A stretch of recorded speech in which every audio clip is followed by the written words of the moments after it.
Nosso estudo é denominado Estudo do Comportamento da Pressão Arterial e da Função Renal de pacientes diabéticos tipo 2 da Brazilian Diabetes Study, orientado pela doutora Ana Cláudia Cavalcante Nogueira. Os estudantes envolvidos foram o Maria Eduarda da Costa Silva. Nosso estudo é sobre doença renal crônica, que é definida como uma lesão renal ou taxa de filtração glomerular menor que 60, persistente por 3 meses ou mais, sendo que a hipertensão arterial e a diabetes mellitus tipo 2 são os principais fatores de risco para a doença renal crônica, causando alterações funcionais e estruturais. A hipertensão arterial é o principal fator de risco modificável com associação independente, linear e contínua para o desenvolvimento da doença renal crônica, e os pacientes diabéticos tipo 2 tem como principal fator de risco o diabetes para doença renal diabética dialítica. O objetivo é estudar o comportamento da pressão arterial de pacientes portadores de diabetes tipo 2 da Brazilian Diabetes Study, relacionando com a função renal. Os objetivos específicos são avaliar e correlacionar o percentual de controle da PA de pacientes diabéticos incluídos no BDS através das aferições manuais no consultório, conhecer o perfil epidemiológico dos pacientes incluídos no BDS de acordo com idade, sexo, etnia, peso, fatores de risco relacionados, correlacionar o nível de controle pressórico com a função renal desses pacientes. Nós realizamos uma análise descritiva longitudinal de pacientes hipertensos e diabéticos acompanhados no BDS, que se trata de uma coorte prospectiva nacional e multicêntrica em andamento no Hospital de Base do Distrito Federal. Utilizamos como variáveis numéricas a PA, a hemoglobina glicada e a creatina sérica, a qual foi utilizada a partir do CKD-EPI para cálculo de taxa de filtração glomerular. Tivemos um N de 21 pacientes que foram analisados com intervalo de 12 meses entre as aferições de PA e de creatinina. Esses foram divididos em 4 grupos. Grupo A, PA controlada, hemoglobina glicada controlada. Grupo B, PA controlada, hemoglobina glicada descontrolada. Grupo C, PA descontrolada, hemoglobina glicada controlada.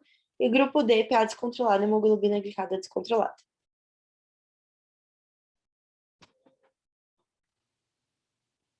Em relação aos resultados, o grupo é predominantemente masculino, com a média de idade de 67 anos e 81% acometido por doença cardiovascular, sendo 100% portador de dislipidemia e nenhum tabagista ativo registrado.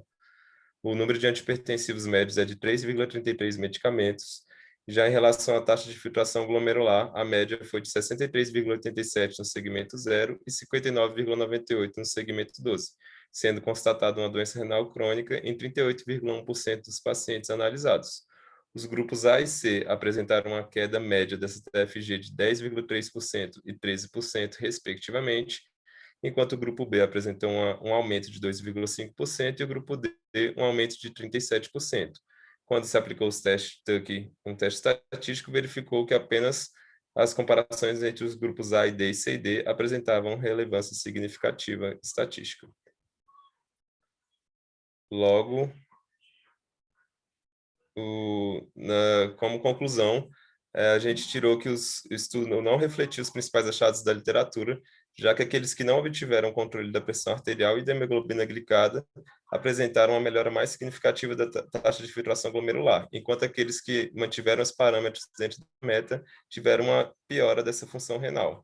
Isso pode ser explicado tanto devido ao pequeno N que obtivemos, que não permite uma análise estatística adequada, já que pacientes perderam segmento durante a pandemia da Covid-19, e o estudo também está sujeito a outros vieses, como de amostragem, de instrumento de observação, perda do paciente, dentre outros que podem ter influenciado nessa divergência de resultados.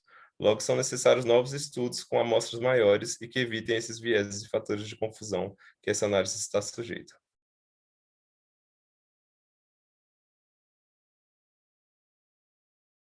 Seu áudio está desligado.